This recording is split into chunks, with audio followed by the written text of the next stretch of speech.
Why don't we start with Dunbar? This is another course that just kind of evolved. There was, I believe, a 15-hole course that was laid out in 1856.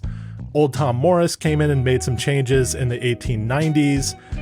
Ben Sayers and James Braid did some work in the 1920s. So again, one of these courses that was established early on has kept its form since, the early 20th century. So just give me an overview of this course. What's the routing like? What's the land like?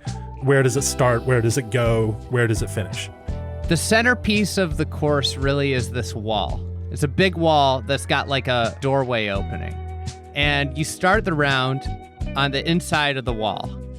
So you play par 5, par 5, par 3. And the par 3 gives you're teeing up on a high hill and you're looking right at the ocean. So you see where you're going, right? You can see from there everything and kind of how the course is laying out. There's two pockets of really sandy linksland, and it's at the start and end of the course, and then at the far-reaching points of the course. In between, you're kind of playing on rock. It's not as like firm and rumpled. It's more flat and coastal. Then after the third, you walk through this bigger wall, and it's like a gateway to the sea. People say that that's where the course should start. I couldn't disagree more. Playing a few holes inside the wall and then getting that experience of, okay, now we're moving to another part of the golf course, I think is fundamental for the experience of the golf course. It has to start inside the wall and end inside the wall because it's your departure from the town and the clubhouse, really. You get on the other side of the wall, and then it's just really neat golf. You're playing along the coast effectively all the way through 17.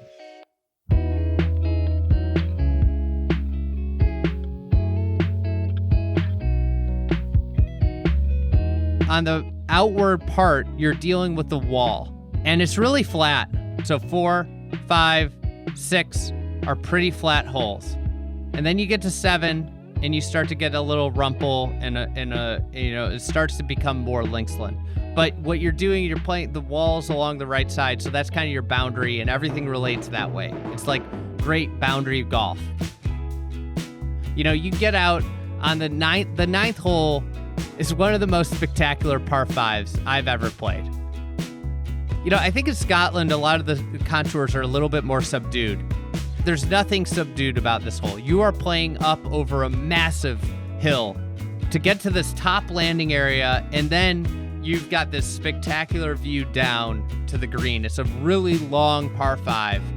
It gets you from this tight area to this expansive part of the golf course. 9, 10, 11, 12, 13, 14, and 8 are in a much more expansive part of the property, but you don't feel it until you get up to 9 fairway. And then you're looking down, downhill at this great green and what's kind of ahead, and you see this great beach and coastal frontage of Dunbar. And then on the back 9, you come back along the coast, and it's spectacular. It is some of the best golf. It's right on the coast. This is a place that you should see. The property it occupies is one of the most stunning ones that we've played.